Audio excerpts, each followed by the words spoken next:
이 시간 우리가 함께 나눌 설교의 본문이 되는 마가복음 10장 32절에서 41절 말씀까지 우리 같이 교독하시겠습니다.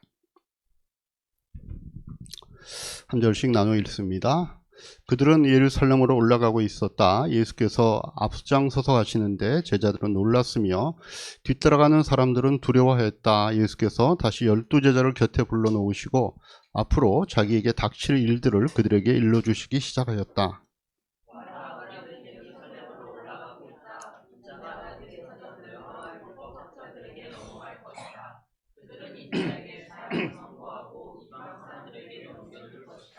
그리고 이방 사람들은 인자를 조롱하고 침뱉고 채찍질하고 죽일 것이다. 그러나 그는 사흘 후에 살아날 것이다.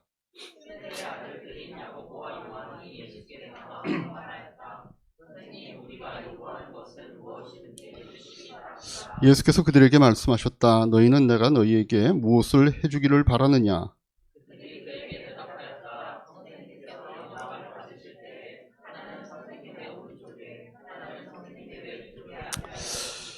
예수께서 그들에게 말씀하셨다. 너희는 너희가 구하는 것이 무엇인지를 모르고 있다. 내가 마시는 잔을 너희가 마실 수 있고 내가 받는 세례를 너희가 받을 수 있느냐?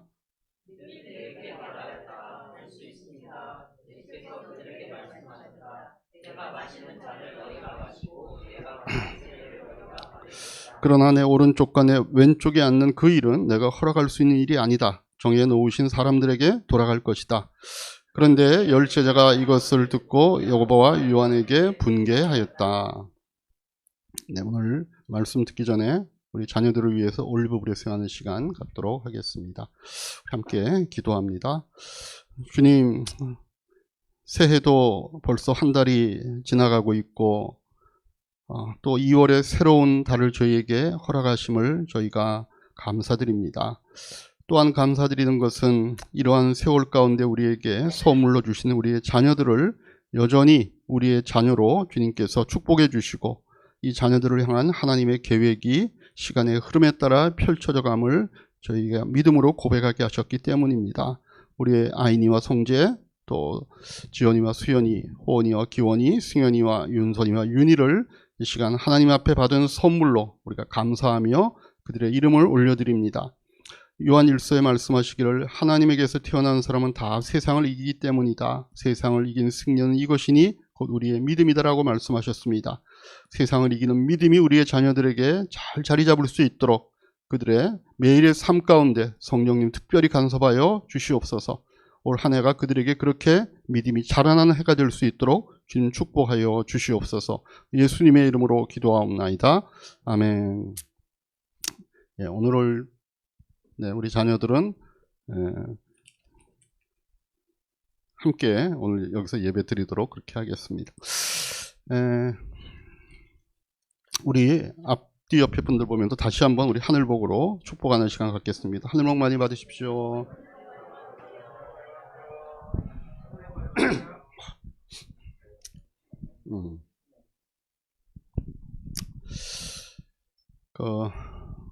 우리 기독교가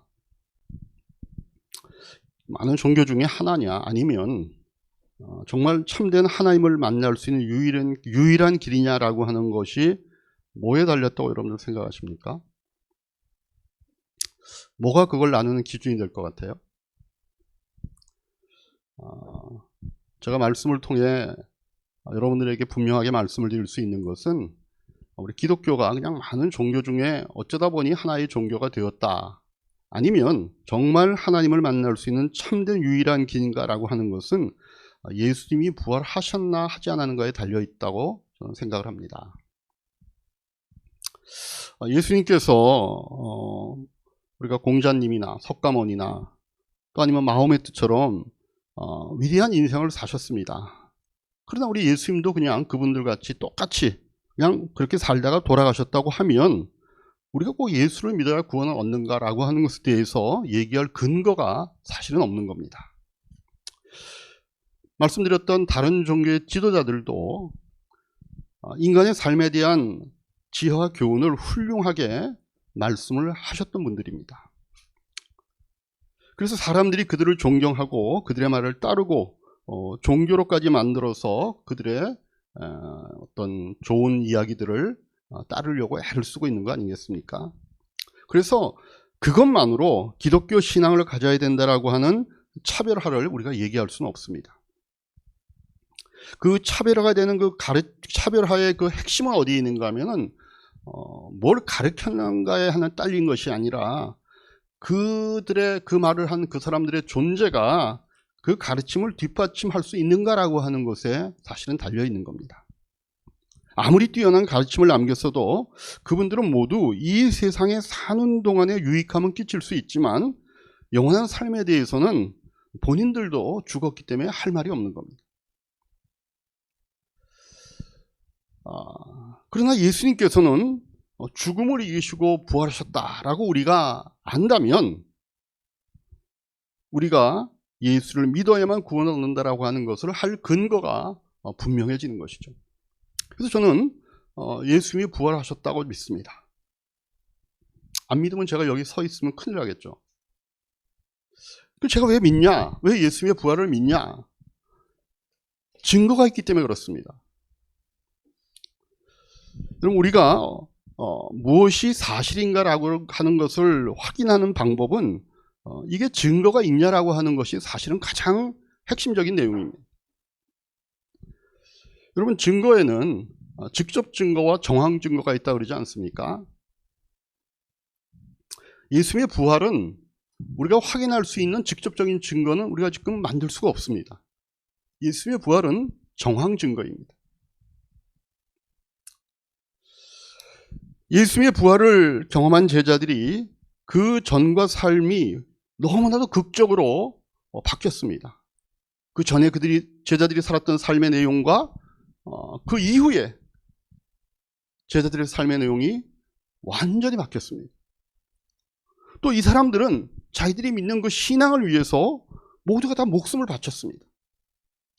그런 걸 보면 정말 부활하신 예수님을 이 사람들이 만나지 않고서는 이렇게 변할 수가 없다라고 하는 것을 우리가 확인할 수 있습니다. 한 사람, 특별히 여러 사람이 한꺼번에 그 삶이 급격하게 변했다는 것에는 그들이 틀림없이 무엇인가를 보고 경험했기 때문에 그렇습니다. 그래서 제가 직접 예수님의 부활을 본 직접 증거는 없지만 이런 정황 증거를 통해서 예수님의 부활이 사실이구나라고 하는 것을 저는 고백을 하는 겁니다. 그래서 저는 예수님이 정말 부활하셨다는 사실을 믿습니다. 근데 사실 예수님의 제자들도 보면요, 처음부터 예수님의 부활을 믿었던 사람들은 아닙니다. 아까도 말씀드렸지만 예수님의 부활 이전의 삶과 예수님의 부활 이후의 제자들의 삶은 완전히 바뀌었다고 그러지 않습니까? 근데 보면 사실은 제자들도 예수님이 부활하셨다는 것을 믿기가 어려운 상황이었습니다. 오늘 본문을 보면 32절에 뭐라고 되어 있습니까? 33절, 34절까지 우리가 한번 같이 읽어보시겠습니다. 그들은 예루살렘을 올라가고 있었다. 예수께서 앞장서서 가시는데 제자들은 놀랐으며 뒤따라가는 사람들은 두려워하였다. 예수께서 다시 12제자를 곁에 불러놓으시고 앞으로 자기에게 닥칠 일들을 그들에게 일러주시기 시작하셨다.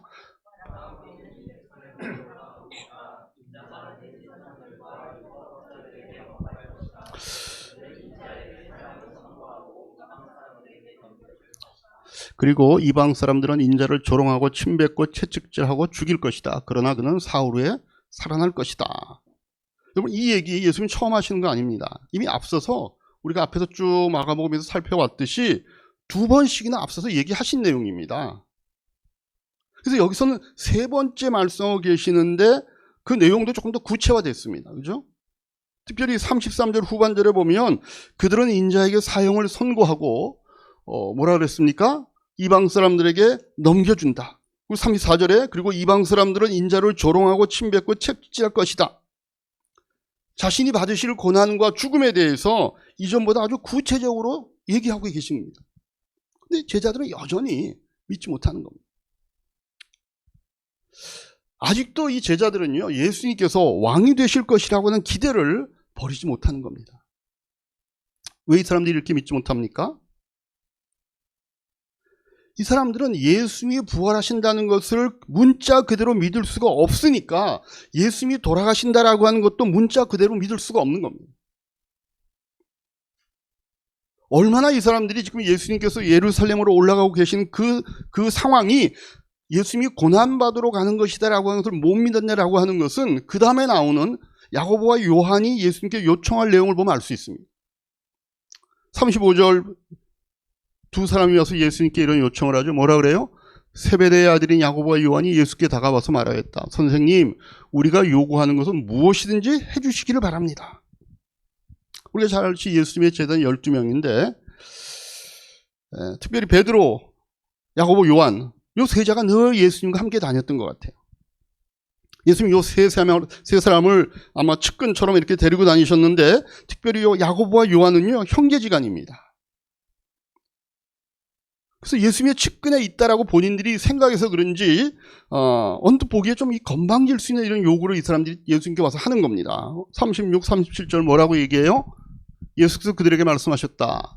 너희는 내가 너희에게 그럼 뭘 해주기를 바라느냐? 그들이 대답을 하죠. 선생님께서 영광을 받으실 때 하나는 선생님의 오른쪽에 하나는 선생님의 왼쪽에 있게 해주십시오. 임금님이 귀한 손님을 모시면 가장 귀한 손님을 오른쪽에 앉힌다 그럽니다. 그 다음에 귀한 손님을 왼쪽에 앉힌다 그래요. 그러니까 지금 이 두 제자가 지금 예수님께 뭐 하는 거예요? 예수님이 임금님이 되시면 지금 예수님이 우리가 기대하는 것처럼 이 이스라엘 나라를 회복시키시고 로마를 물리치시고 그런 정치적으로 어떤 승리해서 왕이 되시면 가장 높은 이 두 자리 우리 형제들에게 달라는 겁니다. 38절 예수님께서 뭐라 그러셔요? 예수님이 그들에게 말씀하셨다. 너희는 너희가 구하는 것이 무엇인지를 모르고 있다. 내가 마시는 잔을 너희가 마실 수 있고 내가 받는 세례를 너희가 받을 수 있느냐? 그들이 그에게 말하였다. 할 수 있습니다. 예수께서 그들에게 말씀하셨다. 내가 마시는 잔을 너희가 마시고 내가 받는 세례를 너희가 받을 것이다. 그러나 내 오른쪽과 내 왼쪽에 있는 그 일은 내가 허락할 수 있는 일이 아니다. 정해놓은 사람들에게 돌아갈 것이다. 이렇게 말씀하십니다. 그러니까 이 지금 대화 가운데 우리가 알 수 있는 게 뭐예요? 이 사람들이 하는 그 요청의 내용을 보면 아직도 이들은 예수님이 정치적인 왕이 될 것이다라고 하는 이 강렬한 기대가 아직 있는 겁니다. 예수님 지금 고난받으시고 죽음에 대해서 얘기하는데 이 사람들은 예수님이 예루살렘에 지금 가고 계신 그 행보가 이제는 뭔가 예수님께서 지금 우리가 기대하는 그런 일을 하시겠구나라고 하는 것하고 생각이 막 섞여 있는데 훨씬 그쪽의 생각이 강한 겁니다. 그래서 이런 상황을 보니까 우리가 이 사람들이 예수님을 평소에 쫓아다녔던 그 마음, 언젠가 예수님이 한 자리를 하면 우리도 한 자리를 한번 차지하리라, 이런 인간적인 동기를 갖고 쫓아다니고 있었다는 것들을 분명하게 알 수 있죠. 이게 제자들의 마음입니다. 그래서 지금 예수님은 꼭 돌아가신다라는 얘기를 하는데도 이 철없는 말을 하고 있는 겁니다. 참 이 제자들이 예수님이 하시는 그 행동의 뜻도 모르고 앞으로 또 예수님께 무슨 일이 날지도 모르는 거기에 대한 전혀 감각이 없는 참 답답한 이런 친구들이긴 하지만 좋은 점도 있는 것 같긴 해요. 뭐가 좋은 것 같아요? 참 믿음이 순진한 것 같아. 순진한 믿음, 이게 있는 것 같아. 지금 예수님 이 당시만 해도 그냥 무명의 청년 목수 아닙니까? 30살에서 이제 33살 갓 이제 넘어가시는 그런 나이입니다. 승구 형제 몇 살이에요? 어쩌다 그렇게 예수님하고 나이가 비슷하게 됐어. 아까 내가 처음에 설교 시작할 때 이제 칭찬할 사람 얘기해야 되는데 깜빡 넘어갔는데 승구 형제 칭찬하려고 그랬거든요. 뭘 칭찬하느냐? 뭐 의도적인 건 아닌데 이번 그 연휴 동안에 우리 승구 형제를 제가 몇 번 만났어요. 만날 때마다 이제 우리 커피 마시잖아요. 저는 커피숍 가면은 커피보다 좋아하는 게 옆에 나오는 디저트입니다. 근데 얼마나 크게 목사님 안 됩니다. 이거는 먹으시면 안 됩니다. 그래서 제가 몇 번 제지를 당한 적이 있습니다. 속으로는 이 친구가 왜 이렇게 강렬하게 얘기하나. 뭐 딴 분들도 그렇게 얘기해요. 가끔가다. 제가 디저트 먹으려고 그러면 이거 사모님한테 혼나는데, 그리고 뭐 이제 목사님 이거 조심하 이렇게 얘기하는데, 그러다가 제가 먹으면 그냥 어쩔 수 없지 네 몸이지 내 몸이냐 이렇게 하고 넘어가는데 승건 우리 형제는 강하게 그러더라고. 목소리가 작기나 하나? 또 그냥. 그래서 제가 몇 번 위기를 넘겼습니다. 그래가지고 덕분에, 제가, 명절 때 먹어야 되는 평소에 디저트 양에서, 조금 모자라게 먹었습니다. 그래서 제가, 승건 형제가 참 고맙다. 나중에 보니까, 누가 그렇게 하겠나. 그래서 제가 커피숍 갈 때마다 같이 데리고 다녀야 되겠다 이런 생각은 드는데, 뭐 직장에 다니니까 그럴 수는 없고, 제가 그럴 때마다 승건 형제 생각하면서 승건이 있었으면 못 먹게 했을 텐데 이런 마음을 좀 한번 가질 수 있지 않을까 이런 생각을 해서 아까 칭찬해 주고 싶었습니다. 그러니까 나이도 벌써 제가 왜 그런 얘기를 하는지 예수님하고 나이가 같네. 이들이 그냥 예수님 그 당시에 무명의 청년 목수잖아요. 무슨 유명한 랍비 밑에서 교육을 받으신 분도 아니고 무슨 가정이 무슨 금사빠도 아니잖아요. 그냥 사회적으로 저명한 사람이 아닙니다. 그런데 그런 분을 보고 이 두 친구는, 이 야고보와 요한은요, 이분이 왕이 되리라고 하는 기대가 이 순간까지도 흔들림이 없는 겁니다. 굉장히 순진한 믿음 아니에요? 또 이 두 사람요 보면 용기가 있었어요. 예수님께서 38절에 뭐라 그래요? 내가 마시는 잔을 너희가 마실 수 있고 내가 받는 세례를 너희가 받을 수 있느냐? 예수님이 이 말씀 가운데 나타난 이 잔은요, 하나님의 진노를 의미하는 용어이고 세례는 이게 담근다라고 하는 뜻이거든요. 그러니까 이 말의 전체 뉘앙스는 뭔가 하면 깊은 절망에 빠졌다든가 깊은 고난에 헤어나오지 못하고 있는 상태를 묘사할 때 쓰는 단어들이거든요. 예수님께서는 물론 그 말이 예수님의 고난과 죽음을 의미하는 말입니다. 그러나 이 두 사람이 이 예수님이 쓰시는 이 용어를 들었을 때는 정확히 뜻은 몰라요. 그러나 이게 좋은 일은 아닐 거다라고 하는 생각은 어렴풋이 할 수 있을 거잖아요. 내가 마시는 잔을 너가 마실 수 있고 내가 받는 세례를 너희가 받을 수 있냐 그러니까 이게 뭔가 좀 안 좋은 일 같은데 이 사람 뭐라 그래요? 하겠습니다. 얼마나 용기 있어요. 그래서 하나님의 뜻을 잘 분별하지 못하고 그냥 인간적인 동기로 예수님을 쫓고 있지만 예수님께서요, 이들의 이 순진함과 이 용기를 보시고 예수님께서 이 사람들을 사랑해 주지 않나 이런 마음이 드는 겁니다. 사실 볼 게 뭐가 있겠어요. 근데 이게요, 제가 이렇게 생각해 보면 지금도 하나님께서는요, 이런 순진한 믿음을 좋아하시는 것 같아요.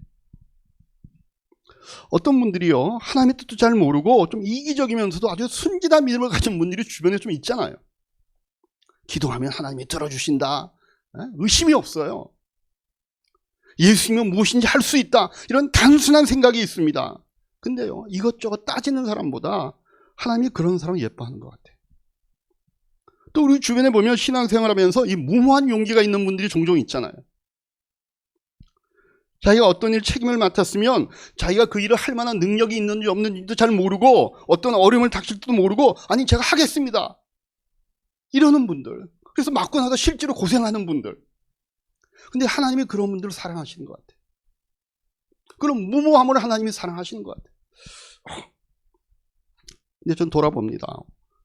저를 비롯해서 우린 어떤 것 같아요? 예수님이 이런 믿음을 좋아한다고 하는데 우리는 좀 따지는 편에 속해 있지 않나요? 뭔가 이해가 돼야 되는 거고 뭔가 앞뒤가 딱딱 맞아야 되는, 그래야 된다고 생각하는 쪽에 우리가 속해 있지 않을까요? 제가 청년 때 교회 생활을 하면서 제일 듣기 싫었던 말이 뭔가 하면 은혜로 합시다라고 하는 말이었습니다. 이거 교회에서 어떤 때 쓰는 말인가 하면은 뭔가 일을 정확하게 처리해 놓지 않고 그냥 스리쩍 넘어갈 때 쓰는 말이었거든요. 그 은혜로 합시다. 은혜로 봐줍시다 뭐. 근데 전 그때 어떤 마음이 들었냐면 그건 아니지 않나? 그런 마음이 들어가지고 제가 그럴 때마다 했어요. 제대로 합시다. 왜 일을 그렇게 합니까? 이렇게 따졌거든요. 근데 그건 지금 생각해도 옳은 행동이었다고 제가 생각이 됩니다. 그런데 그 바람에 하나님의 은혜라고 하는 것으로부터도 제 마음이 닫혔다는 것들을 제가 나중에 깨달은 거예요.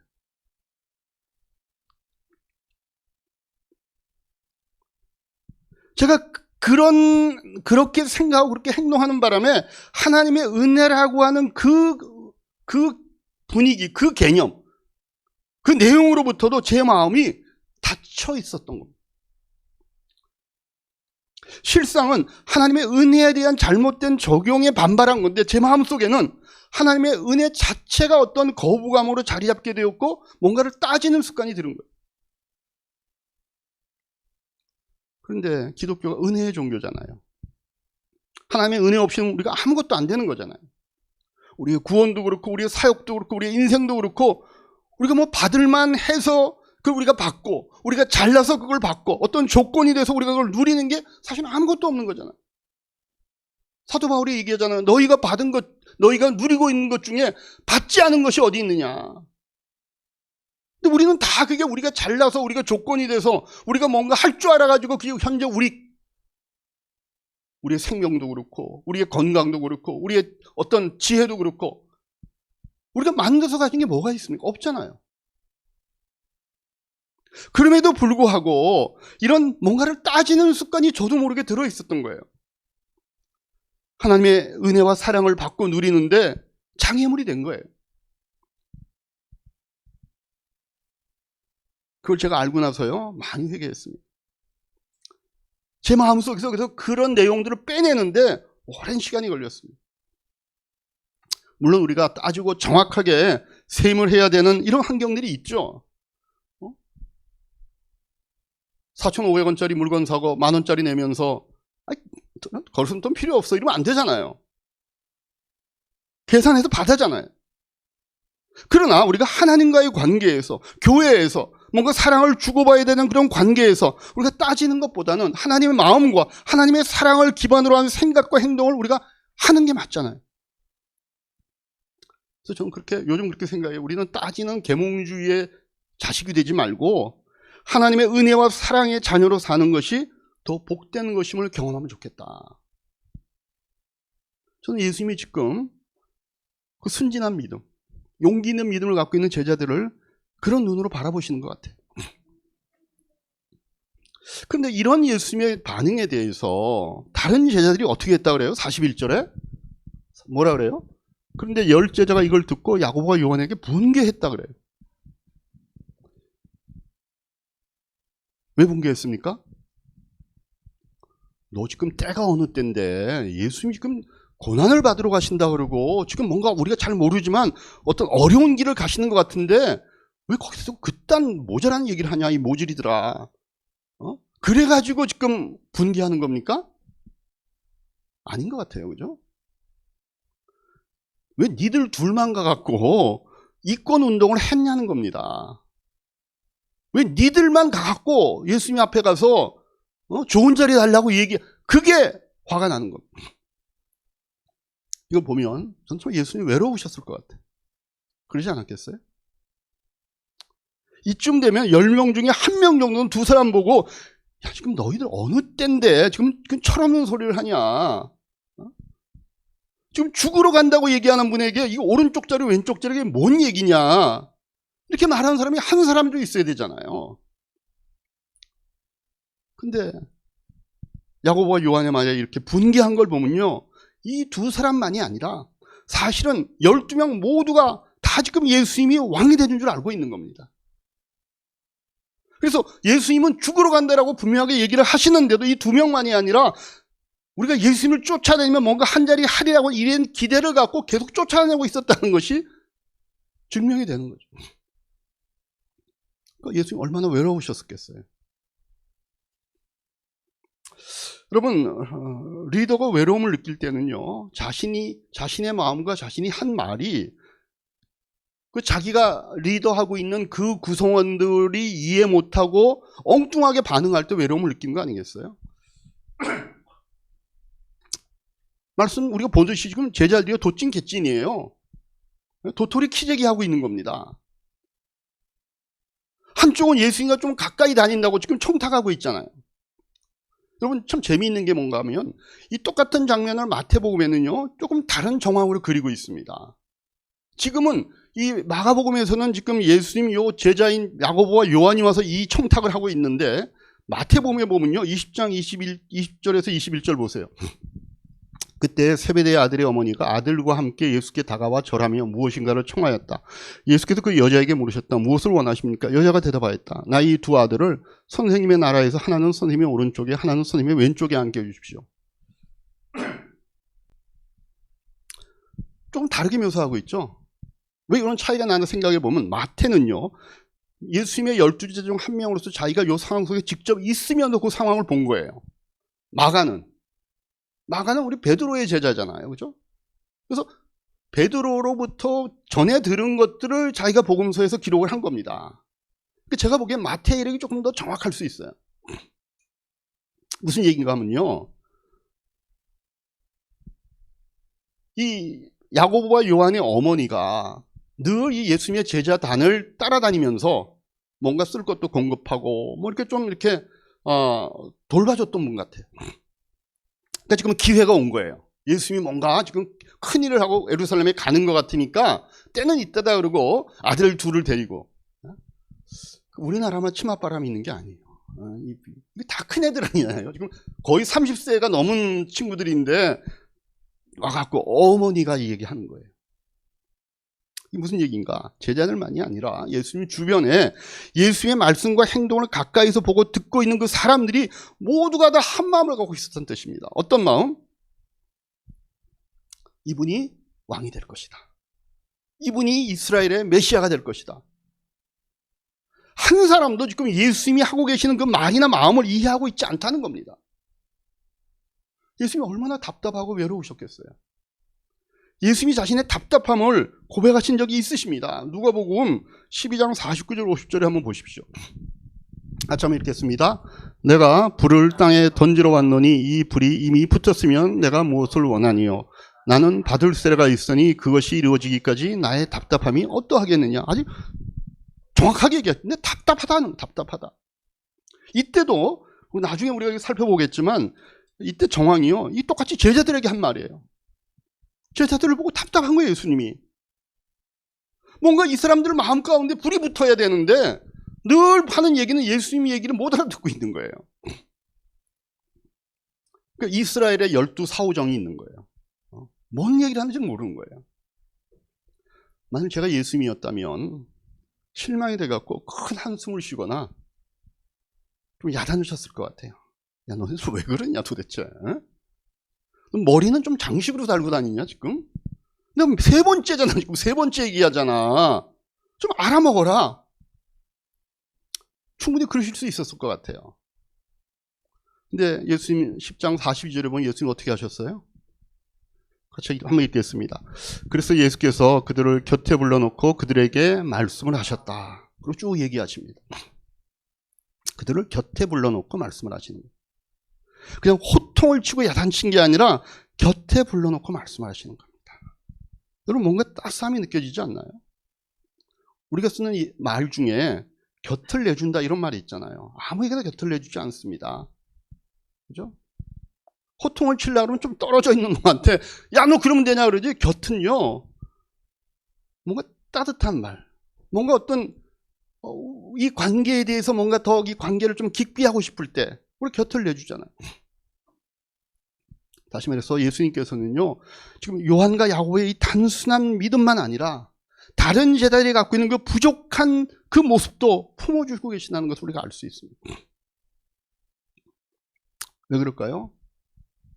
왜 야단쳐야 되고 왜 너희들은 그 모양이냐고 얘기해야 되고 왜 니들은 따로 와서 그런 얘기하냐면 엄마까지 와갖고 왜 그런 얘기하냐 그러고 또 그걸 보고 하는 너네들은 도대체 왜 그러냐 이렇게 얘기해야 마땅한 상황임에도 불구하고 예수님이 왜 그들을 곁에 불러놓고 곁을 내주시고 이 말씀하셨을까요? 예수님은요 이 제자 공동체 모두가 사랑으로 하나가 되기를 원하신 겁니다. 그래서 현재 당장은 자신의 말과 그 마음을 이해 못하는 수준에 있더라도 그들 안에 그것 때문에 분란이 생기고 갈등이 생기는 걸 원치 않으시는 겁니다. 그래서 당신 자신은 외롭고 답답하더라도 끝까지 제자들을 품고 필요한 가르침을 주시는 겁니다. 우리 사랑하는 이야기 가족 여러분, 우리가 사람들과 관계를 맺다 보면요 외로움을 느끼고 답답함을 느낄 때가 많죠. 늘 마음이 평안하십니까? 그럴 때 저는 누구를 만나도 그냥 다 이해되고 다 품어지고 아니요, 사랑해서 결혼한 남편, 사랑해서 결혼한 아내부터도 답답하고 이 사람 나니까 살아준다 이런 마음으로 견딜 때가 많지 않습니까? 외롭고 답답하잖아요. 특별히 내가 어떤 책임자일 때, 어떤 그룹의 리더일 때, 어떤 교회 사역팀의 팀장일 때 내 마음과 행동을 이해 못해주는 분위기에서 그런 마음이 들잖아요. 아이, 답답하다. 왜 내 마음을 이렇게 모르지? 왜 이걸 이해 못해주지? 여러분, 그때 스스로 옳다라고 하는 자신을 증명하기 위해서 그 공동체 전체를 갈등과 혼란 속으로 몰아넣지 않아야 된다는 것. 그게 예수님의 마음인 겁니다. 그래서 제가 오늘 말씀드리고 싶은 거는요, 우리가 존재함으로써, 이 예수님을 본받으려고 하는 우리가 존재함으로써 갈등과 분란과 다툼이 생길 수 있는 공동체가 우리로 인하여서 오히려 하나가 되고 서로 성장시킬 수 있는 기회를 얻도록 하는 분들이 되기를 주님의 이름으로 부탁하고 싶은 겁니다. 여러분, 곁을 내주시기 바랍니다. 그들을 곁에 가까이 오게 해서 그 얘기를 들어주고 마음을 이해해주고 오해를 풀어줄 수 있기를 바랍니다. 그 사람들을 오히려 성공시켜주겠다는 이런 마음으로 그들을 대하기를 주님의 이름으로 축복합니다. 그것이 그 예수님이 제자들에게 보여주신 모습이고 이것이 나중에 제자들의 발을 씻겨주는 모습으로 구체화되어 나타나잖아요. 사랑하는 우리 이야기교회 가족 여러분, 그렇게 이 한 주간 여러분 곁에 불러줄 사람이 있는지를 한번 기도해 보십시오. 그런 사람이 있다면 그렇게 실천해 보시기를 바랍니다. 그렇게 하는 것을 예수님이 좋아할 것이라는 그 순진한 믿음. 혹시 이렇게 해갖고 내가 무슨 손해보지 않을까? 말도 안 통하면 내가 더 힘들어지지 않을까? 그런 거 하지 말고 그런 믿음 예수님이 좋아하실 것 같아 라고 생각하는 그 순진한 믿음, 또 그런 용기 있는 믿음, 그러면 실행해 볼 수 있는 한 주간이 되길 바랍니다. 예수님이 하셨던 것처럼 잘할 수는 없겠지만 그래도 한번 해보십시오. 여러분들 곁을 내주고 가까이 오게 해서 얘기를 들어주고 오해가 있으면 풀어주고 내가 먼저 사과하고 또 뭔가 함께 서로 잘 나갈 수 있는 방법에 대해서도 같이 얘기를 나눠보고 그렇게 예수님이 좋아하는 믿음을 가진 우리가 되는 한 주간이 되기를 주님의 이름으로 축복합니다. 기도하겠습니다.